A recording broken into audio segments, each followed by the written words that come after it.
Hello, I'm Andy Sophia Fontaine, editor here at Iceland Review. Tomorrow is Election Day in Iceland, where we get to decide which parties have what kind of share in the writing of our laws. We'll get into that and much more on this episode of Iceland News Review. So our first story is about the ongoing eruption in the Reykjanes Peninsula, which is way down there. As it stands now, the town of Grindavik, which is on the south coast of the Reykjanes Peninsula, is in no danger when it comes to lava flow. The lava right now is flowing mostly to the east and the southeast, that is away from Svartsengi power plant and the Blue Lagoon. As reported last time, there was some lava heading in that direction, and we had response workers around the clock raising the earthen dams and using water cannons to cool the lava and protect it, so that's fine. But lava is not the only danger when it comes to eruptions. Volcanic eruptions also release all kinds of gases, some of them inert, some of them benign, but some of them are pretty toxic, and amongst them is sulfur dioxide. Now, those of us who live in Reykjavik have been really fortunate in that when sulfur dioxide is coming out of an eruption fissure, we very seldom feel it.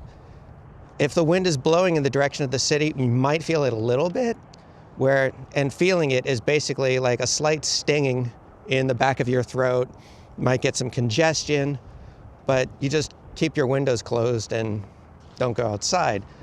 But the wind direction can change a lot, and when you're that close to the eruption, when the wind is unfavorable, then there's a great danger where that's concerned. Not necessarily of like a fatality, but it can produce a lot of respiratory distress, excuse me, especially for the elderly, small children, animals.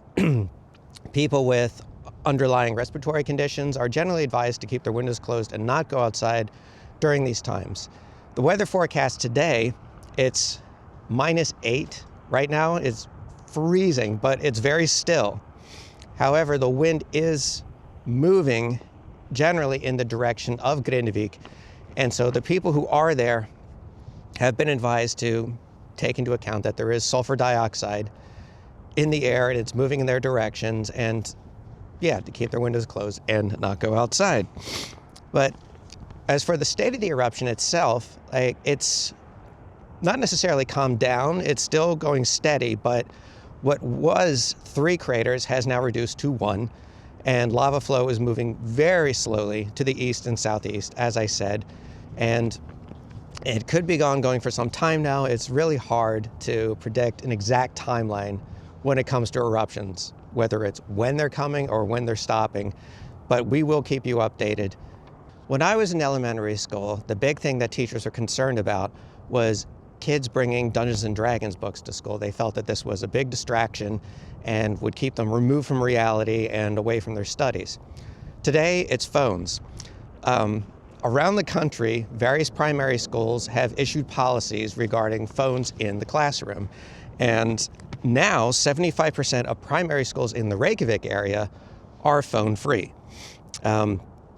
Some schools nationwide, 45% of primary schools nationwide have banned them entirely, whereas 52% allow them with some restrictions. But as a general rule, the rules seem to be that if you're in school, that your phone has to be turned off and put into your bag. If you fail to do this, then the teachers warn you, put your phone away, and if you don't do that, then the phones are confiscated and the parents are called. What I thought was really funny about this story, I'm sorry, I'm having a very hard time turning these pages with gloves on, but bear with me. What I thought was really interesting is prior to these policies being instituted, because it's generally up to every school what kind of policy they want to have. But prior to this, there was a survey done amongst parents and students alike.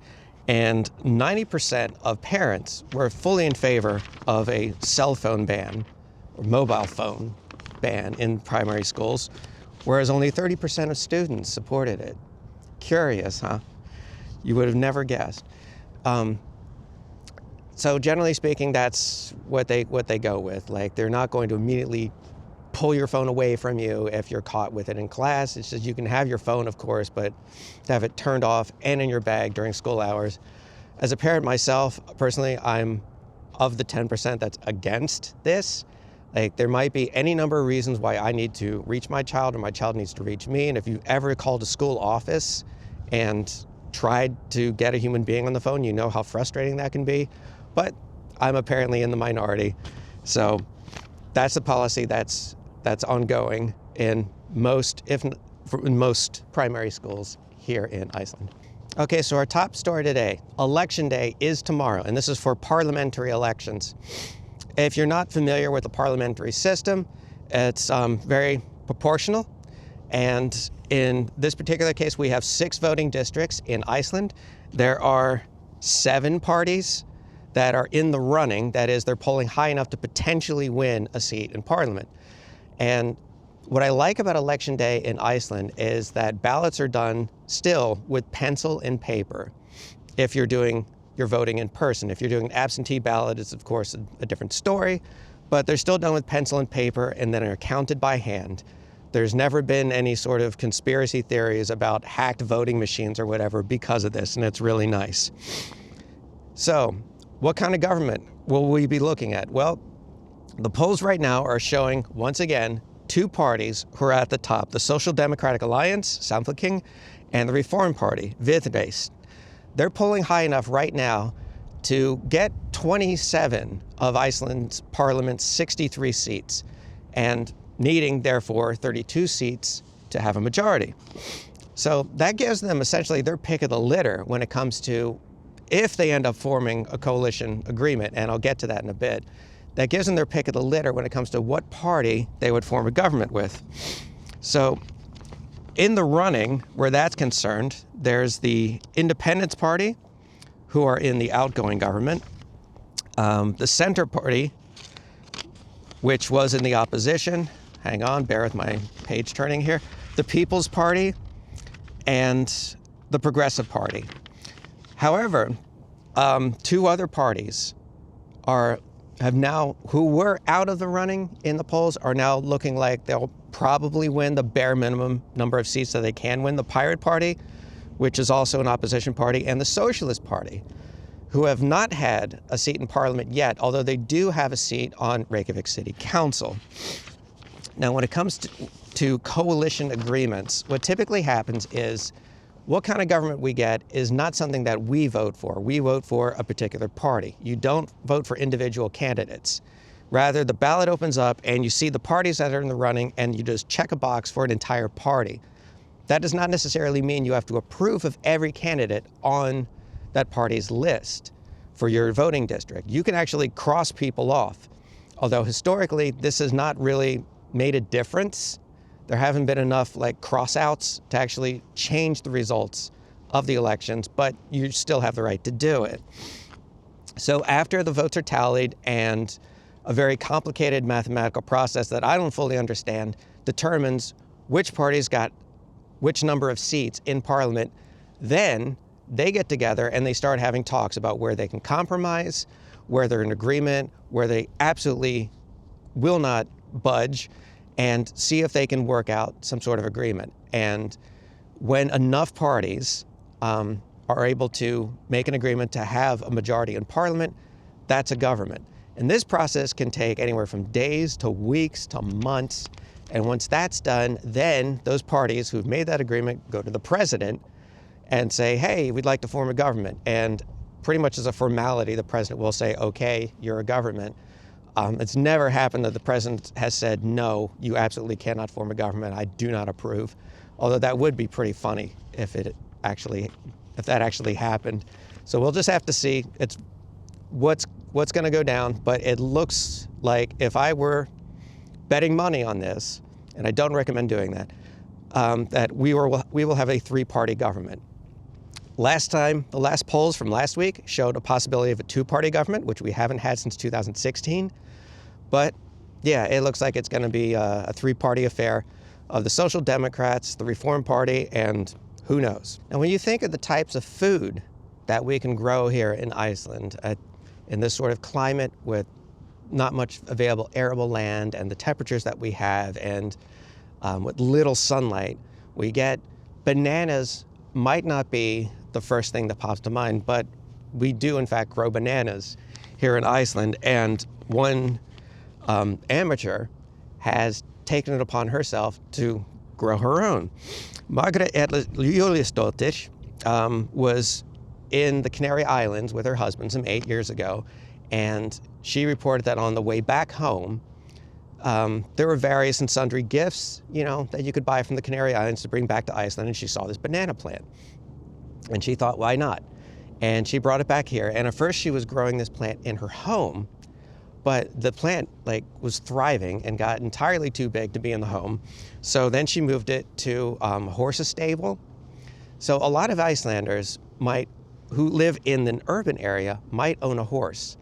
That doesn't mean that they're keeping a horse in their apartment. Rather, there's stables that are outside of town, and they go and visit and feed and take care of their horse there. So she moved this ever-growing banana plant to the stables, but it even got too big for that place. So she had to move the banana plant again to a warehouse in Hafnarfjörður, and the plant has thrived down there with the help of grow lights, of course, and constant watering, to where it is now capable of producing 250 bunches of bananas. It's taking a long time for the bananas to ripen. I have to admit, I'm not really familiar with the life cycle of the banana plant. I don't know how long it generally takes bananas to ripen, but she was saying that these bananas are going to be ripe in time for Christmas, and she's going to make some banana-based desserts with them. And as a point of interest, this isn't even the first time someone has successfully grown bananas in Iceland. There's also, famously, bananas in Hveragerði, or there were, anyways. I was actually talking about this with Art, and I don't know if they're still growing bananas there. He says that they are, but yes, with the help of greenhouses and special grow lights and a lot of water, you apparently can grow anything, and bananas are really popular in this country, and so yes, we do have bananas. We have some bananas today. Lastly, on Iceland News Review, I have a tale of adventure for you involving a famous cat, possibly Iceland's most famous cat. His name is Diego, and he likes to hang out in Skeivan, which is this shopping district in East Reykjavik. He's often found in the office supply store A4, where they even have a little bed for him, where he likes to hang out and sleep and greet customers. He used to go into the supermarket Hagkaup, that's also nearby in Skeivan, but he was banned from that supermarket for health reasons. I mean, there's restaurants and cafes that let dogs in, but apparently a cat can't come into a supermarket. I have very strong feelings about this. I won't get into it. But Diego has apparently abided this rule, but he very cheekily will stay in the entrance of the supermarket, as if he knows. That's how smart he is. In any event, he has a Facebook group called Spottaði Diego, which means Spotted Diego. It has some 16,000 members, where people, if they meet Diego in the wild, they'll take a selfie with him, and they're very happy to see him. But then tragedy struck last week when it was reported that he was missing. And people were beside themselves with worry as to what happened, because he does belong to someone. He has a family, and they were beside themselves with worry as to what happened to this cat. Well, the people in A4 looked at the security footage, and they saw a person in a mask walk up to Diego, pet him a couple times, pick him up, and carry him out. People pieced things together and were able to confirm that this person later boarded a bus, took that bus downtown, and got off at a stop in downtown Reykjavik near a movie theater. And the police got involved. It was the talk of the town, really. But it wasn't long before, just earlier this week, that it was reported by the police that they had recovered Diego. He was in a residential home. The really strange part was the home that he was recovered from was not the home of the kidnapper. The person who had Diego said that they, I don't know the gender of the person who was gifted Diego, said that the kidnapper had given this cat to them as a Christmas gift and had no idea that this cat was missing and belonged to somebody else. And right now it's up in the air as to whether or not charges are going to be filed against this kidnapper. But everybody was very relieved about it. I remember myself, I had heard that Diego was recovered on social media, but this was a secondary source. They said that they knew somebody who knew a police officer who had told them that Diego had been recovered. So I called the Capillary Police, of course, immediately to get the full story.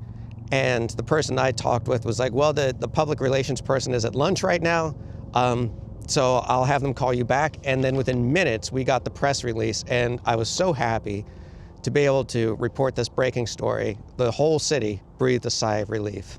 Before I conclude this episode of Iceland News Review, I would like to introduce Josie-Ann Gatens. Hello! Here's one I prepared earlier. She's going to be covering INR. While I'm away, I'm going overseas for a few weeks, but I'll be returning. So I'll probably be doing another episode before the end of the year, but Josie will be manning the helm in my stead. And this episode has been brought to you by Blue Car Rental.